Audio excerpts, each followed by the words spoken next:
Hi everyone, welcome to today's podcast episode where we are discussing the final two stresses which we encounter in our lives, and they are mental and financial stresses. More specifically, these are stresses perpetuated through our environment, relationships, internally, and this podcast is just to highlight the ways that we can be aware of them before we can change them as a common stressor, the things that we encounter day to day. But before we begin, as always, thank you so much for listening in to either on Spotify or Podbean or watching us on YouTube. Thank you for taking time to listen. We really, really do appreciate you. But if you aren't aware, you can find us and support us on Patreon. So just for the price of a small cup of coffee, head over to the description and you can find out how to support Kelly and I. And we do appreciate if you know of anyone who can benefit from this podcast, share this with your family and friends. And without further ado, I always got that bit wrong. Without further ado, welcome my gorgeous, wonderful, amazing co-host, Kelly.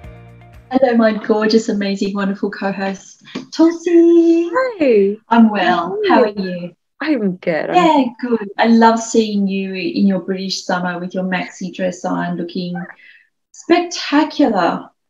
I'm like very in flow mode, divine feminine type. Like I'm just gonna, tap into my feminine side of things, and I've been doing that a lot lately. Well, that's how it looks.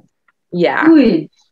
Yeah. Good. And it's been quite warm, hasn't it, for you? It's going to step up another level tomorrow, so it's going to get warmer, which is great. And then it's just dips and dives. Like we can get 3 seasons in one day here in the UK. Yeah, but still, at some stage, it's going to be like high 30s, is it? I think right? nearing that. Yeah, we're just going to enjoy it while it's here, right? For sure. Yeah. Yeah. No, I love seeing you dressed like that. Oh, bless you. I know, because I'm normally in my hoodie and I'm freezing all the time. Yeah. And this is me, like this time it's me in my pajamas. So a little bit of a preview. If you're watching on YouTube, you know what we look like. Yes. So Cal, this is a big topic. We are talking about the final two stresses. All the stresses have been really informative, right? They've been really eye-opening and tapping into the background of all those other stresses like environmental, chemical, things like that. But this is another big one, mental and financial stresses. I think it's not going to be easy to tackle, definitely, but they do intermingle quite well, don't they? It's like you can't have one without the other. So yes, I'm going to agree with that. They do intermingle very well. But we are going to try to untangle them a little bit and give examples of how we may have untangled our financial and mental stresses. Yes, a little bit of an eye-opener into other areas of our lives. Not that we're I think we've opened up a lot in this season, haven't we? Let's look at mental stresses first then, yeah. So how do they affect us? What are some of your mental stresses that you've observed in your life, Kelly? What is mental stress to you? Every day is a different story with mental stress, but let me think, and I think I have mentioned this before on one of the podcasts, but one that comes to mind really quickly for me is when I'm driving somewhere I don't know very well and I'm listening to Google Maps and trying to follow Google Maps, especially if it's at nighttime in the city. I didn't grow up in the city, as I think most people would know by now, but when I do drive and I do drive in the city, but if I don't know where to park and then I don't know how to get to where I'm going from these underground, many, many, many floors underground car park, that's a little bit of anxiety or mental stress for me. And there has never been an issue with it. I've always found where I've meant to go. I've always found the car again afterwards. But I don't know, I break a sweat. Is that unusual, or is that something that you can relate to? Definitely. And what springs to mind when as soon as you said that, you're in a zone of being so uncomfortable, and because you're not familiar with it, then your mental and your what we said, body and brain interact as one, right? So if you're feeling anxious in your body, it's going to merge into the mental side of things, and you're trying to maintain that logic, right? You're okay, so where do I park? What is this? It's tangible, right? Whereas you can't just then go dismiss it. You can't. And I think that what you've reminded me of is, when you're in a new town and you're finding your way and you turn the radio down or off. Yes, like, so that you can see better. Yeah, so you can see better. Yeah. So, yeah. Attention to detail, your awareness, right? Or you tell the person who's talking to you next to you, like, wait a second, let me just concentrate on where we're going. And then when we're on the motorway, carry on, right? And I've done that a lot. I won't talk to anybody unless I'm on the motorway or I know where I'm going, because otherwise you're just like trying to find your way around roundabouts and like take the right exit, and then there's too much to deal with, and then talk or listen to more information, right? Absolutely. Just another stressor, not a stress, but a stressor coming at you, and you just got to go, all right, I need that one to go away, and I need this one to go away so I can focus on this one. And yes, for sure. And like my example of stress is, I think for me it was more the anxiety and stress I experienced about the unknown, what has happened in my past, or I'd ruminate over the past, or I'd be anxious and stressed about the future. So it was those things that, it came from a number of factors, but I think that through the most recent years, it was the underlying control, right? People, I especially didn't know that if, you can't control the situation at work or the projects or people, relationships. So I ended up trying to take control of my food or exercise or anything else I can grasp, because I couldn't control the future or the past. So those were the things that led to avenues of trying to control, or should I say, I felt I could control because I was fearful of the things I couldn't. Does that make sense? It does make sense. But what did ultimately happen for you is that you over controlled it, almost to the point of perfectionism. And I think when perfectionism starts to drop into the equation, it causes a lot of problem for everyone. It's hard to be a perfectionist, and it's hard to work with a perfectionist, and it's hard to have a relationship with a perfectionist. So yeah, getting to that point, which I think you did, that level of control was, and look, I would probably say the same thing for me, or I definitely could have if I didn't have a little kid in the mix, because perfectionism goes out the window or it has to, really, because you can plan your day, and 2 minutes after you've planned it, all goes to pot. Well, it's funny you say that. It's so funny you say that, because I obviously don't have experience of kids. I know, we've got family members who have children, and I love kids, but I think the thing for me is the level of flexibility I've introduced into my schedule, which will probably irritate some people, but because the level of control I exerted in every single thing I did, including my schedule, there was no white space in my calendar. Like, everything would be strict, right? So now I have this level of flexibility. Guys, if you don't know, like, me and Kelly will have conversations like, oh, can we just shift this, or can we just do this? And gosh, I do it all the time. Yeah. And then I'm just like, yeah, okay, whatever. Well, at the beginning, it used to bother me. Let's just say, what was the beginning? We started our podcast in 2020, right? Yes. So when that's not that long ago. We're in 2022. That's not that long ago. So if I said that it did irritate me at the beginning, but that's setting my own expectations, or not conversing with you with my needs or my own expectations. So I think that now we've got that level of understanding, is we're not disrespecting each other in that way. We're just being we're communicating, we're being honest. And because of that new level, that's also enhanced my ease of being flexible, but also being flexible now. Like, I should have been in Toaster this week. I should have been in Northamptonshire, but I was like, oh, you know what? My brother's down. Let me just spend more time with the family. Like, I can work from anywhere. Let me just do these things.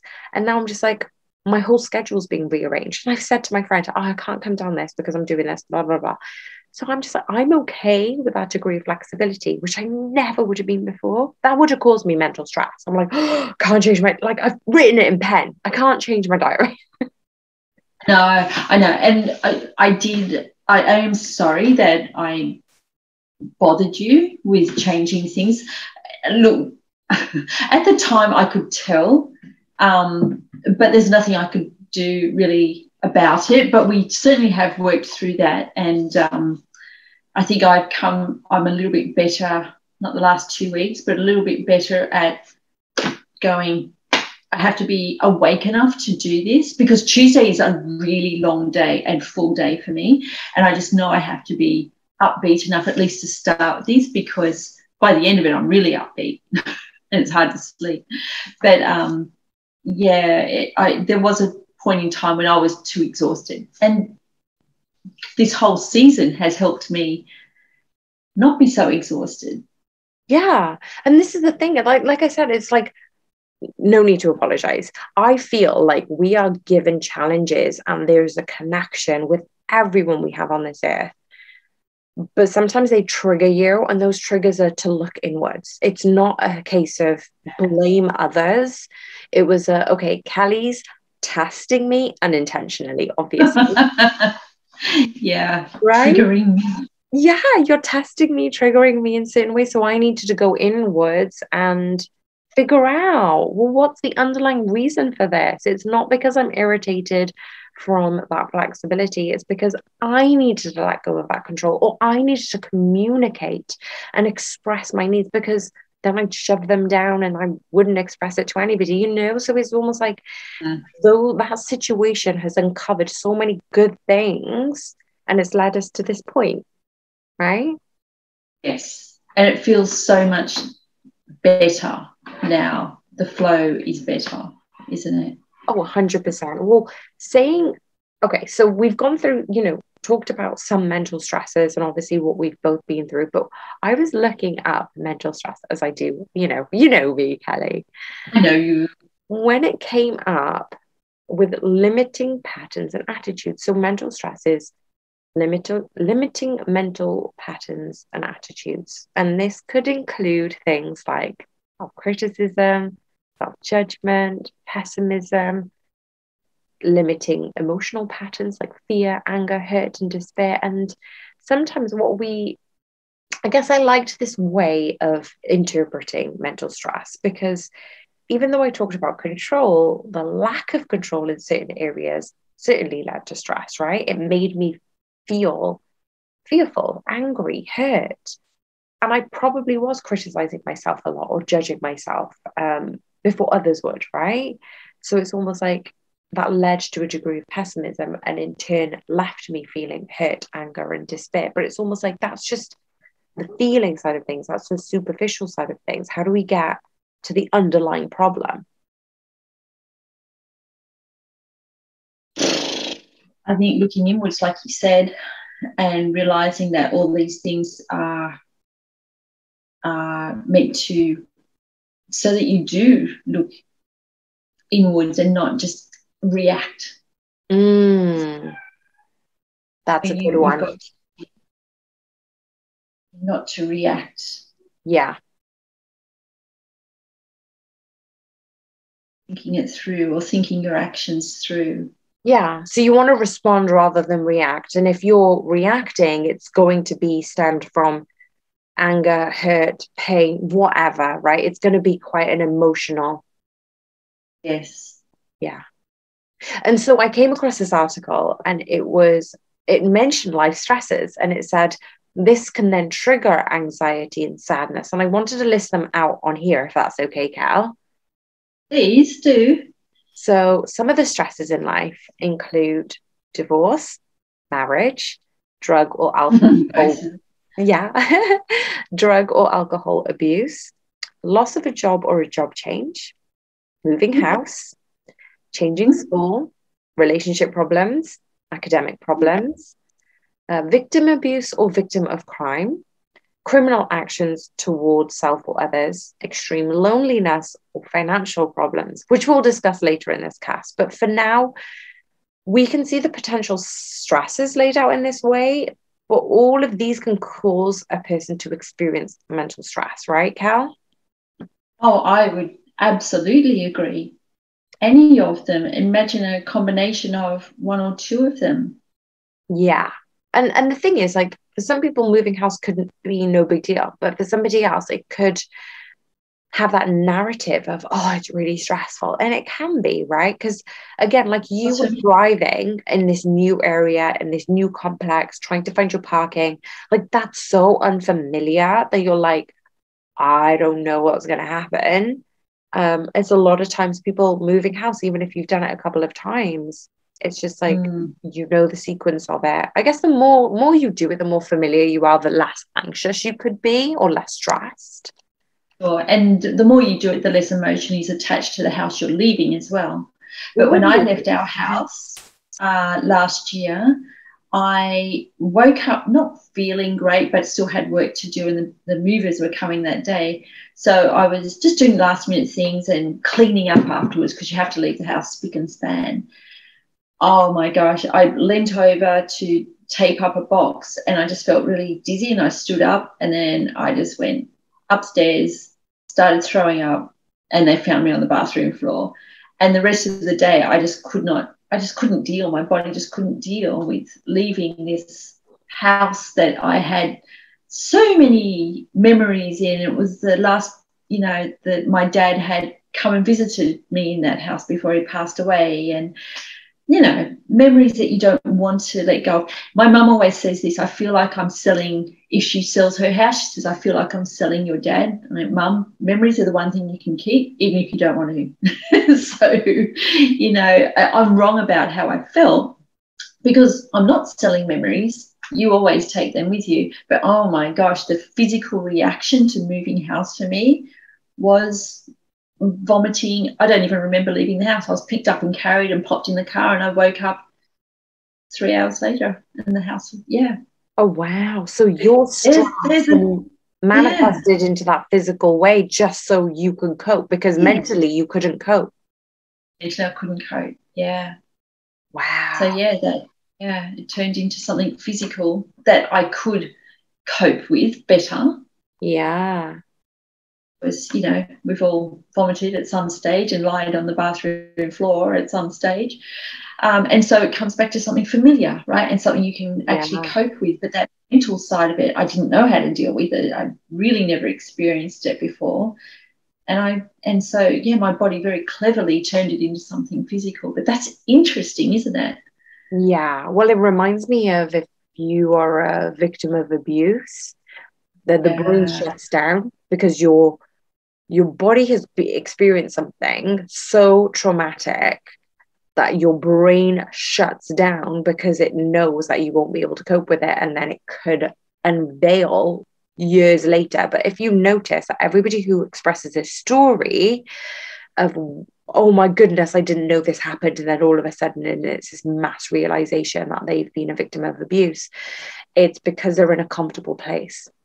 So your brain won't let you deal with it until you're in a comfortable place, and then it's like hell unleashes, right? And then that's a bit unfair. You finally get to a comfortable place and it goes right.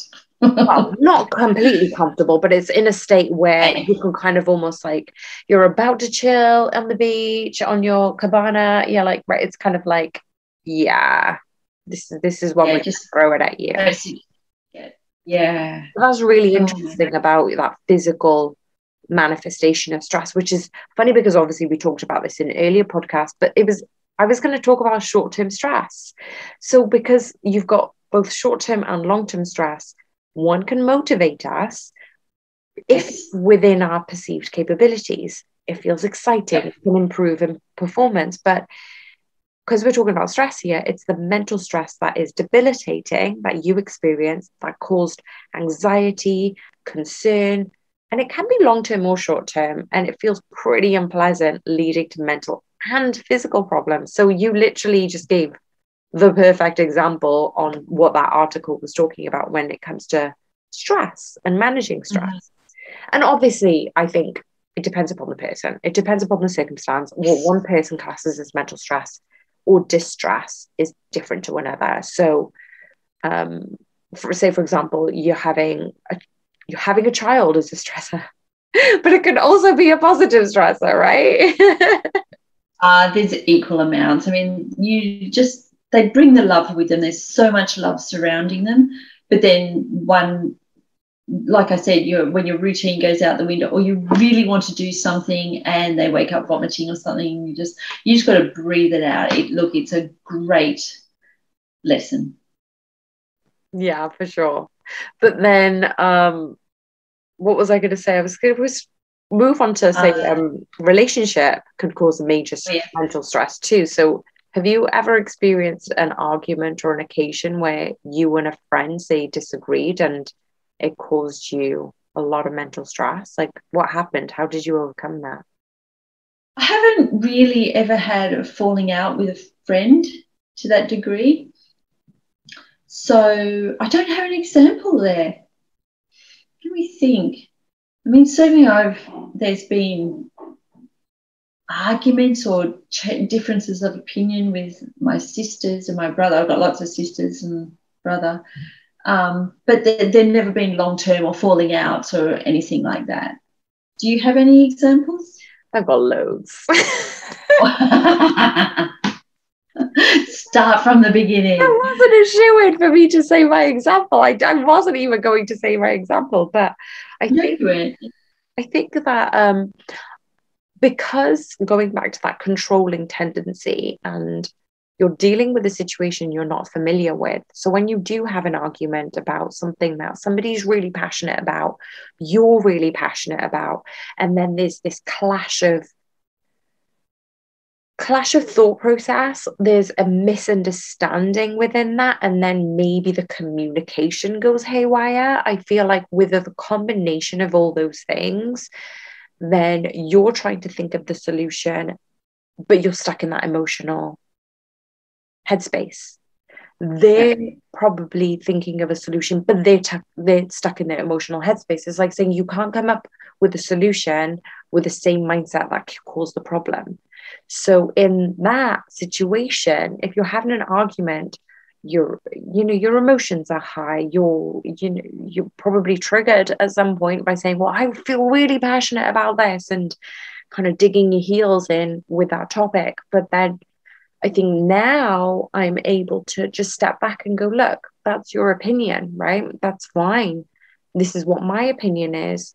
We'll agree to disagree. So I don't really have, I've had blowouts where I've just ruminated over and over and over. What could I have done better? What could have this situation gone? And I think that goes back to my, fear of the future, or, unknown. And then also thinking about the past a lot. So that was me. I think that I was very much a loop-de-loop around my head going, oh my goodness. And then because you haven't settled that conversation in a way that obviously has soothed both of you, you're still ruminating over it. You're still deliberating over it. And then that can cause more anxiety in the future, especially if you just move on and you haven't really sat, right, this is done now, right? And then somebody else brings it up in a friendship later. Like, that's not good either, because that can happen. Yeah. No, look, if I really think about it, there may have been some instances, but it's less of a falling out and more of, how people pass through your life. Some people just pass through your life and some people are there to stay.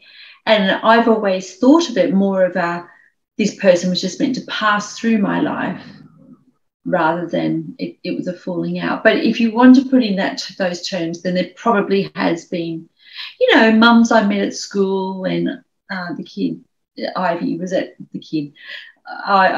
school or something, and I'd made a friend with a mum, and then, changed schools, things like that, and you just don't keep up with each other. And plus you didn't have probably much more in common than the schooling of your child or the friendship of the children anyway.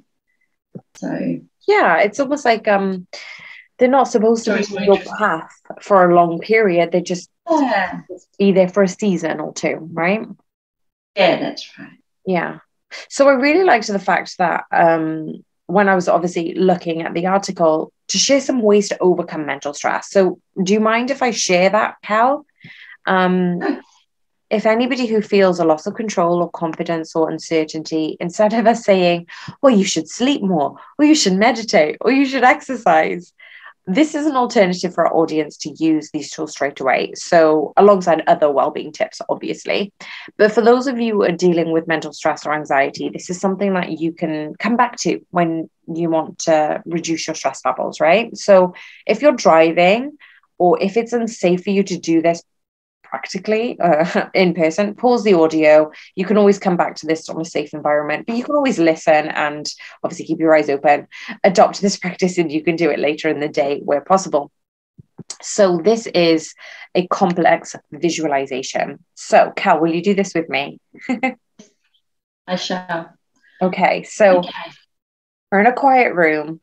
Make sure you have limited distractions around you, and you're sitting comfortably, and just close down your eyes, and you're going to breathe in through your nose for a count of 4. So on my count, we'll just breathe in through the nose for a count of 4, 3, 2, 1, and then exhale through your nose for a count of 4, 3, 2, 1. Just keep going for a count of 4 where you feel comfortable breathing in through your nose for a count of 4. Maybe pausing at the top and then exhaling at a count of 4 until your breathing starts to become more slower. Start to relax your muscles. Just feel the tension around your forehead just relax. The tension around the eyelids relax. Around the cheekbones and the jawline. Feel the space between your ears and your shoulders expand. You're relaxing your shoulders, your chest, and any muscles you may be holding on to tension. Just keep breathing in a way that you're not forcing your breath. So just let go of the 4 count and just keep breathing in through your nose, breathing out through your nose. So through this visualization, just keep breathing and just coming back to your breath whenever you feel necessary. Now, I want you to think of someone who is close to you that maybe you haven't spoke to in a while, that you'd maybe like to call.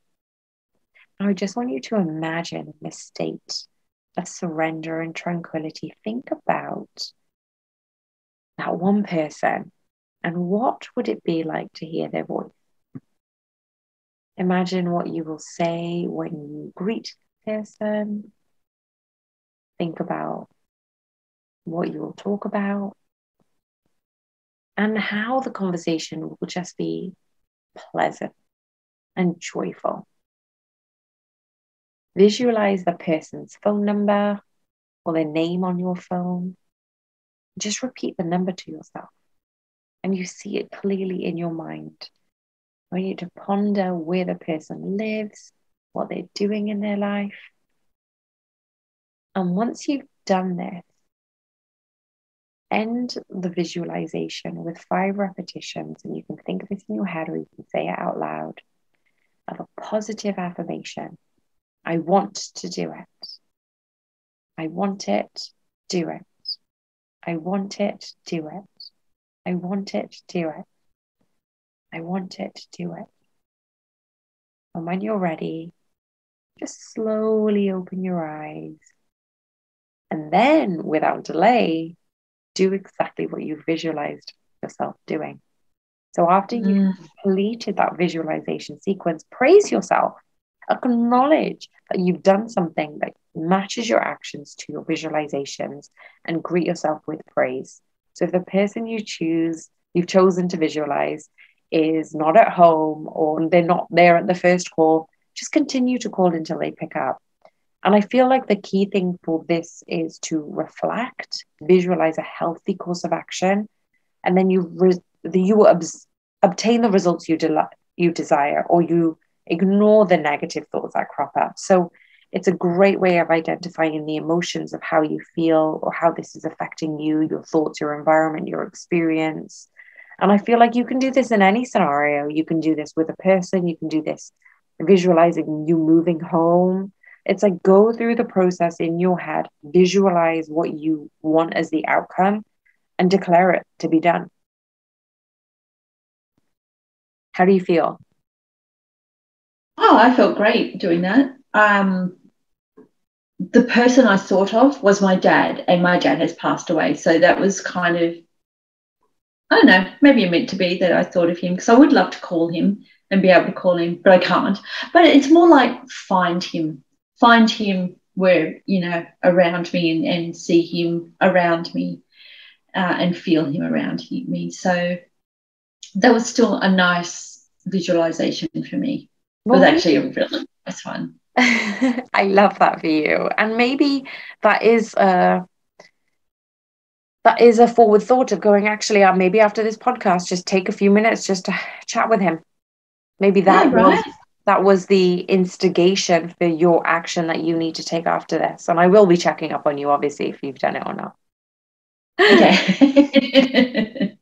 Yeah, no, I can. And everything you said, like visualize the phone number, I could still do that. And, the only thing that would change is the act of dialing the number. I can even pretend to do that. But yeah, I would, even if I'm the only one talking, right, there's still a lot of benefit in that. For sure. And there's been so many people saying, well, they've had a conversation with a loved one who's passed away, and it's just that reassurance and that comfort, and it just eases that mental stress and any situation you may be going through right now, just having that level of comfort to then seek solace with somebody who's passed on. So, oh my goodness, I want to hear all about it when we're off this call. But is there anything else that we need to add regarding mental stress before we move on to the financial side of things? I don't think so. I think if you go back a few podcasts, that there will be little good little tips and hints and hacks that we've discussed, but I can't think of any new ones or any really amazing brainy stuff. I can't. Can you give anything? No, I think that what I mentioned earlier is just like, do the basics, do them well. If you need to put incense or essential oils around your bed to help you sleep, do that. If you need to meditate, if you just need to breathe, maybe just do that visualization about who you want to speak to, because we are social creatures. Maybe contact somebody you haven't spoken to in a while. If somebody's been playing on your mind, there's obviously a reason for it, but it's just being more self-compassionate with yourself and just going that this mental stress is completely normal, but it's individual to you. It's your own experiences, is what your relationships are.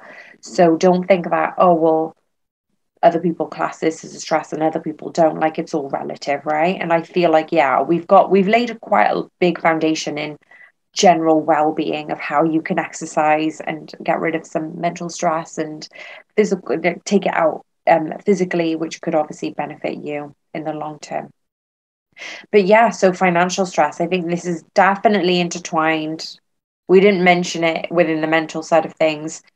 Have you ever experienced financial stress, Cal? Are you able to share what they were or how you overcame them? Yeah, look,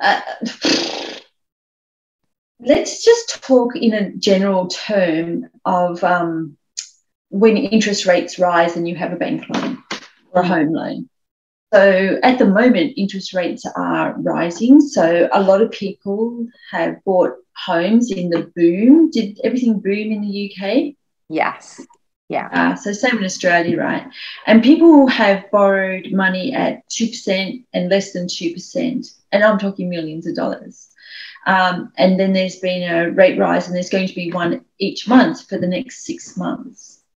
So I think I read an article saying about 30 years ago or so, maybe 25 years ago, I can't remember when it was, their interest rates were 17%. And I heard that too. Really, right. So they're saying don't discount that won't happen again. So that's a stressful thing that's happening in Australia and obviously around the world at the moment. We are so fortunate to own our property. But I see it happening around. You see for sale signs go up, and I like the sale notice will say must sell, and I just go, like I pick up on that stress, or I pick up on the fear that with around if you go past a house like that. So look, I don't think I've ever really been so financially stressed that it has affected my life. I've always been taught to live underneath what I earn. So live, same. Live beneath. I think it was almost like don't ever borrow, and if you're going to buy something, buy it outright. So it was great. So even if I did have pocket money, even from high school, I'm like, I want a piece of chocolate. No, I haven't got enough to buy a piece of chocolate, and don't borrow. So it was a great way of not eating chocolate for lunch and just having that, right? Yeah, exactly. And I was a real saver as well, because I love compounding interest. It's my favorite thing. But then the funny thing is that affected my financial narrative, where I just wouldn't spend. Like I would be so hell-bent on saving, because then you have certain mentalities, right?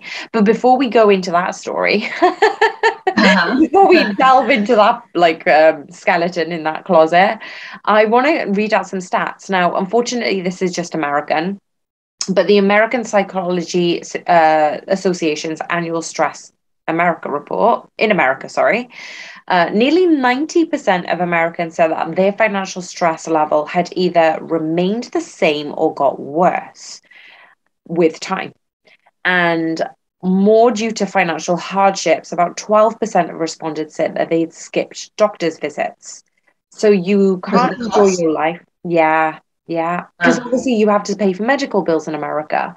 So I think a lot of people are like, well, this is going to cost me potentially a lot of money. I'm just going to skip it. And so they are sacrificing their well-being in essence because it's not financially viable for them. And if you think about it, people are losing homes in America because of the cost of their medical bills, or they're still paying off their medical bills because it's insane how much something so simple can blow up financially.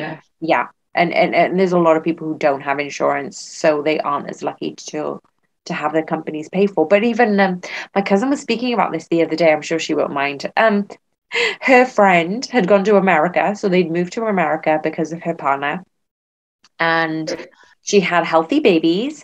But one of the babies, basically, there was something, they just needed some extra care. So company was amazing. Obviously, they moved them to America. She fell pregnant in America. She had a healthy baby, but there was a circumstance where obviously the company pays for the medical bill, but for some reason there was a £5,000 extra, which the company didn't pay for, but they had to pay for themselves. Now they're a well-off couple, right? They I'm sure like £5,000 isn't a drop in the pan, but they had the medical bills paid for, right? So they didn't have to expense the whole hospital visit, having given birth and all that. And they didn't have to have residual care post birth, which was great, but they still had a £5,000 bill, or $5,000, should I say, bill. And then the second child came, same thing. And she's like, and this is me being in a really good company, having our medical bills paid for, and I still had to fork out my own pocket. And that's the thing. It's just like, I think for a lot of people, you can't enjoy life to the fullest if you've got financial headaches. It becomes difficult for you to do other things, because if you want to live a better life, you kind of have to keep you do have to keep your financial stress in check, right? But did you know, this is a did you know, Cal? I love doing this to Kelly, especially recently. Okay, did I know? The answer is usually no, but anyway, go for it. I was going to say, can you guess what major financial stresses are? I know that university fees, HECS we called in Australia, Higher Educational Contribution Scheme. That's a huge stress for a very young person who really doesn't have a great wage and has lived on 2-minute noodles for 4 years anyway. Yeah. Right. It's a lot. It's a lot. Okay. 3 more? Okay.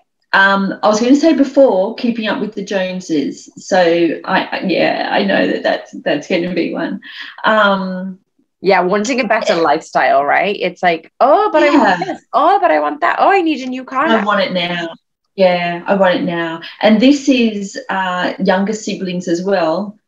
My family, as an example, my younger brother is 9 years younger than me, but he wants what I've got now, and that's hard to keep up. That's a tough one for him. And his wife wants it now as well. Well, there's a lot of TikTok millionaires. This is the only thing. Like, you've got 20-year-olds who are millionaires and you're like, oh my gosh, they've got a Ferrari or they've got this. And it's like, I want to be rich and famous and do this. And it's like, oh my gosh, like, it's definitely maybe not keeping up with the Joneses. That's probably like so old school. It's like just keeping up with the TikTokers. We can change that one. That could be ours. Keeping up with the TikTokers. Or the Kardashians, if you're a fan, who knows? The Kardashians, like they have more money than the Catholic Church. Maybe not actually, but they have a lot of money, right? Like between them all, and there's they're business savvy. They've got a good business plan or a manager as they have their manager. 2 more. Right. 2 other financial major stresses. Okay, so I know our friend Terry runs a program where he teaches people to save money and how to save money and still be happy about it and still do all the things you want to do. So I know that the people who do that go to him because they're bad at saving money or they have no savings. So that's got to be another one. Yes, 100%. So you've got 1 more. And then people who want to know about Terry, we did want to have him as a guest, but it just hasn't worked out. But we're going to put his details in the description box below. So he's got his own podcast. He's got his own business. Yes. So if you want to contact Terry, that is one solution that we can offer for our listeners today who are experiencing any financial stress. So yes. And that's very clever man. Very, very clever man. He and Ryan. Okay. All right. How many more is there? 1 more. 1 more. All right. Something to do with the rise of expense at the moment. So rising the cost of living. So home loans. Oh, okay. So the cost of living is always going to go up. So no matter whether your wage doesn't, just those raising debt levels. 100%. It was raising debt levels. It's basically people who are now living, not earning as much as the cost of living has increased, which means they're having to borrow more money, and then obviously the debt levels are rising. Oh my gosh, Cal, you nailed those. Well done. I wouldn't have got them if they weren't in front of me. Yes, but you're going to do it again next week, no doubt in the world. We'll do it. I think I like this game with you, and you're all like nailing them. I know. This is good. And I think I know personally I need to reassess or even assess why I was having my own narratives of money, right? Everybody's got their own narratives. How was I being around money? Yeah, I was a saver, but then what was stopping me from spending money is because I was so used to saving. The ultimate goal for me was I want to save for a house. So I would be so thrifty with everything, which then even when I got the house, and obviously my parents helped me out, but I put in a lot of money towards it, which meant I sacrificed a lot. But then it ended up that I was still in that mentality of not spending, right? I would be very, very careful of where I spent. But I think, for me, it was looking at the narrative of my grandparents. I'm going to give you a bit of a history lesson. Is that okay, Cal? Yes, no, I love hearing about your family. Go. well, yeah, I don't talk about it normally, but it's definitely come up in family conversations. So it's just like, I was looking at the narrative of my grandparents around money and how I adopted my mindset around money. And I think that the buck needed to stop with me.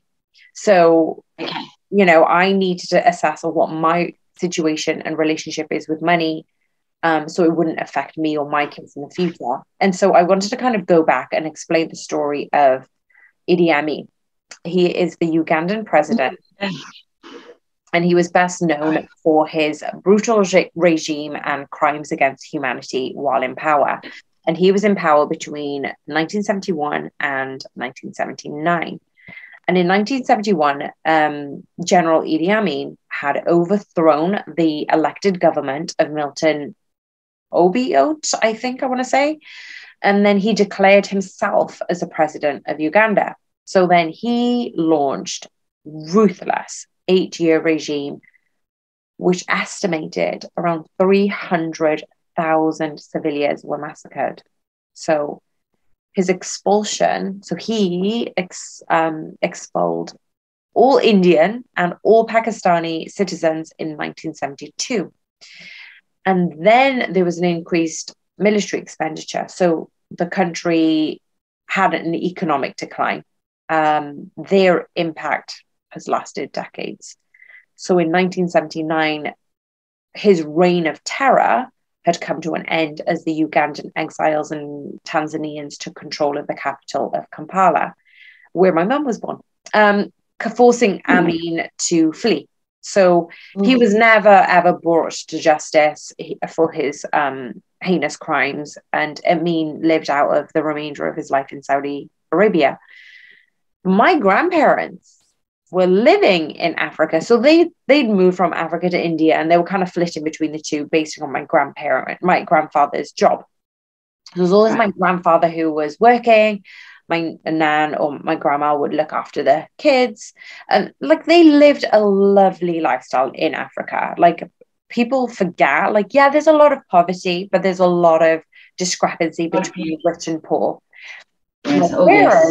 My parents could afford having a cleaner. You could have a comfortable home and things like that. But obviously, with the president, Idi Amin, overthrowing, obviously, and killing citizens, throwing out Indians and Pakistanis, my grandparents then fled to the UK because it's a Commonwealth country. It was, India was British owned. It was a British territorial country. So obviously they knew that. They ended up coming to the UK as a British citizenship. And I think they were around 40 years old, and my parents were around 10 or 11 years old. But they had nothing but what they had in their own backs. So the more recent example is Afghanistan. People wanted to flee Afghanistan after the US troops had removed themselves from the country. But going into the decline of the country, people were fleeing with whatever they had. And so if you think about my grandparents and now my parents having pretty much nothing, their relationship with money was in case of emergency. So they had to build from nothing, right? They didn't have any, you could only have a certain amount of cash with you. You can't just load up cash, right? And then just leave your country. It just didn't happen. So my parents adopted the saver mentality, whereas my brother and I are a lot more financially secure because of my parents' efforts. And it also means the older you get, the harder it is to change your relationship about money. Because when I have a conversation with my grandpa, who is the only one alive now out of the 4 grandparents, he's still unconscious to it. But you can be yourself unconscious to your relationship with money unless you sit down and review it or assess it, right, Cal? Yeah, no, absolutely. I think, and Terry goes through this a lot with his course as well, but it's your mentality around money really does affect your life and your lifestyle, and whether you're frivolous with money or whether you're a saver. And neither one is the best one. So it's not good to be frivolous with money, but it's also not healthy to be just a saver. Because suffer is not the right word, I guess, but there's so many things you miss out on. You don't learn to enjoy things. You always got this, I don't know, panic again is not the right word, but there's always this fear, I guess. You're living with a fear, and that's not healthy either. It instigates that mental stress that we talked about earlier, and that's where the connection comes through, right? It's the fear, it's the anger, it's the frustration, but you're still living at that superficial, I want to call it superficial, but excuse my terminology if people are offended by it, in terms of it's an emotional response. That's not it is, and it's a feeling of lack. What's the actual reason? The reason is feeling of lack. It's the feeling of insecurity because I could be kicked out of my country. Like me and my brother don't have that. What's the word? We don't have that circumstance. There is no potential circumstance for us to be kicked out of this country. Does that make sense? Whereas my parents or my grandparents still have that fear because they acted that out. That was like probably the hardest thing that anybody has had to go through, is to create. I cannot imagine the fear that has, been ingrained in their DNA. Exactly. And so no wonder they want to save, or they want to have a just in case pot, because it's like, we still don't know what's going to happen. And until me and my brother have been in a more comfortable situation and position, we've been very, very blessed.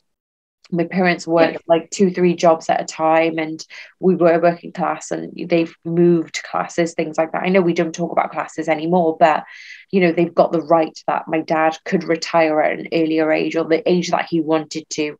Whereas now me and my brother have different financial outcomes where we're like, well, we want to enjoy this, but we also know we need to save. We want to enjoy this, we want to enjoy life, but also now our investment strategies are more different to what my parents' investment strategies. There's more available to you as well, isn't there? But it depends upon the class that you're living in.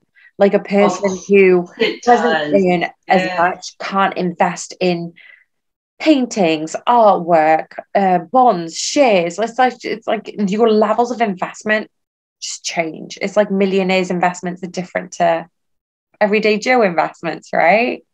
Millionaires and billionaires have so much more available to them. It's just another door that opens to them. And it doesn't take away them. They could have those underlying fears, insecurities around finances. They could have their own thing of, I was poor when we were young, we didn't have anything, I was living in a hell house, we didn't have water or like energy. Like Viola Davis, I am so determined to read her story, but she is one example of what poor is, right? So reading her biography, I'm definitely going to be on our bucket list. Maybe send it to you, Cal. It's definitely something that we can read and just understand other people's situations around money, but also how to understand our own. Because I think that that's why relationships have a lot of tension in them. They say that the biggest stressor in a relationship is money. The biggest arguments, or the most common arguments, is around money, because unless you've had that conversation, their ideologies and patterns and behaviors are going to be different to your ideologies and patterns and behaviors around money. So of course you're going to clash. Yeah. I can imagine. Absolutely. And a lot of relationships do break down because of that difference in opinion, but also that ingrained. It just exacerbates that mental stress, doesn't it? But before we round up, I don't know if I should test you on this. I thought I was done with tests, but here we go. What do you think are the remedies for overcoming financial stress? Clues are available. So if you need a clue, there's like 1, 2, 3, 4, 5, 6, 7. 7 remedies for overcoming financial stress. Okay. You already know one of them because Tez does this. Yes. Okay. So support. So a professional advice, if you can afford it. if you can afford it, I would say that's the first step. 100%. Nailed that one. Right. Support, yeah, someone who can assist and, you know, just put everything in a little bit of order, because finances can be messy. Yeah. So and they don't need to be. And we found this out with, we have like a tangle of properties, and anyway, so it was way messier than it needed to be, and we've just sorted it all out, and it's great, you know. So we got a professional, we paid for a professional for a day to look at it, sort it out, and it's like, okay, now it's just smooth sailing. So that was good. So yeah, professional support. So that can be a financial advisor like Tez. We've also got an accountant that we use as well. So an accountant, any other kind of financial professional, I guess. They're called different things in different countries, aren't they? They are, yeah. But that's a big one. And I think that tags on to, you kind of touched on it, but you didn't say it exactly, was budget. You know, you said control the finances. You know, yes, you're seeking support, but also what is your budget? Have you budgeted what expenses you have? And then also on the back of that, setting financial priorities. So, you know, similar to what I said before, I was determined to buy a house. So it was right, when that's where all my money is going. I'm going to sacrifice going out. I'm going to sacrifice, you know, not having a coffee every day. Like, coffees add up. You know, if you think about £5, oh my gosh, they're expensive. £5 every day a week, £35 a week, times that by 52 weeks. It's like, that's a lot of money. And it's just like, whether you're buying a house, a car, or you're paying off a debt, like, set your financial priorities, budget, seek that support from the professionals. How many have we got there? We've got 3. So we've done 3. So maybe what, 4 more? Oh, okay. I guess just make sure you've educated yourself around it. Yeah. Yeah. Yeah, that's definitely a big one. But the thing is, we've got so much access to everything in this world. We can get led into a rabbit hole when it comes to finances, or we can just be led astray. And I think that sometimes you do need to have good advice. So it's almost like, yes, you can educate yourself about money. Yeah, you can educate yourself about Bitcoin and cryptocurrency, but it's just like, what's the underlying purpose of it? Like, what do you want out of it, right? You can investigate art, you could do whatever, right? Yeah, no, that's always going to be the first thing. You've got to know where you're going with it. Yeah. Or why. Where, your why. And, you know, and then educate yourself about the how and the who. Yeah. And the when, I guess. Okay, how many more? So we've got 3 more. 3 more. Live below your means. Like, you know how much you earn, don't spend it all, or don't spend more than you earn. You nailed that word. Save more, spend less. Yeah, you're looking at your habits that you're adopting and the ways you can adjust this. So you're creating a long-term vision of your life or financial security. And what does that look like to you? So everybody's different. And obviously, if you've got your financial priorities, it's like, okay, well, do I need to save more? Am I saving for retirement? What's going to happen? Things like in case of emergencies. So just having those, what habits are you doing now unconsciously? Are you just buying lunch out or coffees out? And if you can afford it and it's in your budget, great, go crazy. But are you spending more than you're saving? Yeah, and it's an easy way to cut back, actually, not just buying lunches and coffees, like you say. So it definitely adds up. You know what's really important, I think, in so many things, but financial, the way you look at finance, is just have an optimistic view about it, because it's so easy to be pessimistic. So just, oh, really? Love it. That was one of the remedies, positive outlook. I love that. I love that you said that. I think that's really important. You can get so bogged down with it, can't you? You can. I definitely think that, especially if you feel stuck, if you're in a whole lot of debt, or there are circumstances. like you said at the beginning, right? You're in this car and you're trying to find your way. You're in this new circumstance. You're in this new environment. You know, you've got this debt. And a lot of times it's like going into,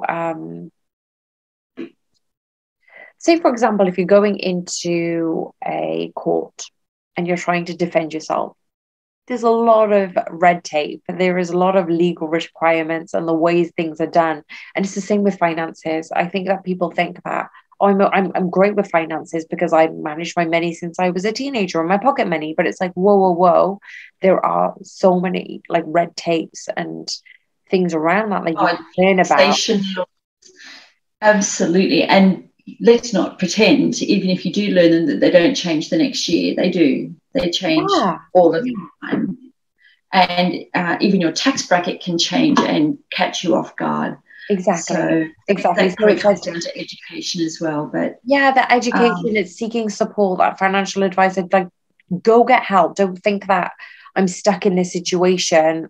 And then sometimes it's ego as well, right? Oh, I don't want anybody to know. I'm in a whole heap of trouble. You know, I'll be judged. It's like, look, this is common, but you don't know everything. And rather than spending hours and hours on YouTube trying to figure out the solution, go to someone who can actually go to someone who has, yeah. And then having that positive outlook, just going, it does happen to many people. You're not the only one, and you're not stupid if you ask for help or educate yourself more around this. Oh, right. And you know what? Once you do ask for help, you do find your people, and you do find there are so many other people in that position with you. How gratifying is that, and how supportive is that to have, you know, all of those people being Team Kelly, Team Tuls. 100%. You know. And I think that even earlier when it came to mental stress, and this is where the mental stress and financial stress align, it's if you're self-criticizing, if you're judging yourself, well, then that's going to exacerbate the financial stress that you're under, and then obviously manifest physically anyway. But the last one that I'm just going to spew out is the figuring out the underlying problem. So there may what got you there in the first place. 100%. And I think that sometimes it does come down to habits. So even though I typecast it as coffees or lunches, some small things like habits could just be so miscellaneous. They could be so habitual that you don't second guess them, but also you don't budget for them. So if you don't budget for miscellaneous, it could catch you off guard, and it could be an accumulation. But also, but like, why are you getting those coffees? Are you flirting with a coffee guy, or what are you that would be the best reason to keep buying those coffees. But are they interested? Just go ask them out. I'll save you more on coffees. Or maybe you go there and you end up buying something extra. You know, it's just like little things of what are you what hole are you filling? What patchwork are you trying to do? Like it's like that's a very much like, it's all individual, it's underlying, it's your thing. So I think that's probably the hardest one to do, I want to say, out of all of them. Well, it takes a lot of self-examination, doesn't it? And sometimes it's quite confronting to realize why you're doing something, or confronting to realize that you don't know why you're doing something. You're just doing it. And like you said, that's a habit. And that's when it's a bad habit, because it's not helping you at all to just buy a coffee every day, or twice a day, or 3 times a day. Yeah. And especially if it's like loaded with sugar, caramel frap, or like whipped cream. Yeah. Oh, yeah. Not good for your well-being either, or your mental stress overall. Not good for your well-being, or your waistline, and your health. Yeah. But that was a good, lengthy conversation about mental and financial stresses, wasn't it, Kel? I think hopefully our audience took some valuable tips away with them. And remember, you can come back to that visualization that we did earlier in the call as well. Is there anything else that you wanted to add, Kel? Look, as always, you've covered it all, I think, unless there's another test. No, there's no more tests. Okay, good. Was I putting too much mental stress there?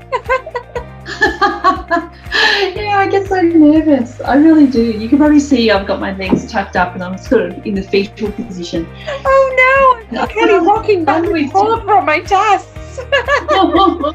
Oh, bless you. I'll forewarn you next time. No. Listen, you nailed them all. You nailed them all. And yeah, if we did go through a lot of tips in here. So if you wanted a recap, feel free to listen again on YouTube or Spotify, or if you're a part of Podbean. And remember, you get advanced listening rights when you sign up to Patreon. So don't buy the cup of coffee. Come support me and Kelly.